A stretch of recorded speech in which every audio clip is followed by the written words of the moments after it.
मेरी सास की तीन बेटियां। जी हाँ दोस्तों, मनु अलबेला और शिल्पी राज लेकर आ चुके हैं एक बहुत ही ज़बरदस्त गाना। ठीक है, मैं इस गाने के बारे में कंप्लीट जानकारी देने वाला हूं, जैसे कि इस गाने के लेखक कौन है, इस गाने में म्यूज़िक किनका है, इस गाने में एक्ट्रेस कौन है मोनू जी के साथ। ठीक है, और यह भी बताऊंगा इस गाने को कौन से यूट्यूब चैनल पर रिलीज़ किया गया है और इस गाने को कैसे आप सभी दोस्त सुन पाएंगे। A to Z सभी जानकारी आप सभी दोस्तों को इस वीडियो के माध्यम से मिल जाएगा। अगर आपको भी ऐसे ही वीडियो देखना पसंद है तो आप हमारे चैनल को भी सब्सक्राइब कर सकते हैं। ठीक है, तो आइए जानते हैं मेरी सास की तीन बेटियां के गाने के बारे में कंप्लीट जानकारी। सॉन्ग टाइटल है मेरी सास की तीन बेटियां। सिंगर मोनू अलबेला और शिल्पी राज।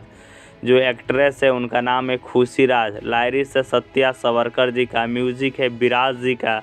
Video bye team Sanju. EPIC है संतोष यादव जी का। ठीक है, अब बात कर लेते हैं इस गाने को कौन से यूट्यूब चैनल पर रिलीज़ किया गया है। तो सारेगामा हम भोजपुरी यूट्यूब चैनल पर रिलीज़ किया गया है और बहुत ही प्यारा सॉन्ग है। इस गाने को मैंने सुना है, आपको भी सुनना चाहिए। सुनना है तो जो आप वीडियो देख रहे हैं, वीडियो के डिस्क्रिप्शन बॉक्स में लिंक है, तो जाइए लिंक पर क्लिक कीजिए और इस गाने को सुनिए। ठीक है दोस्तों।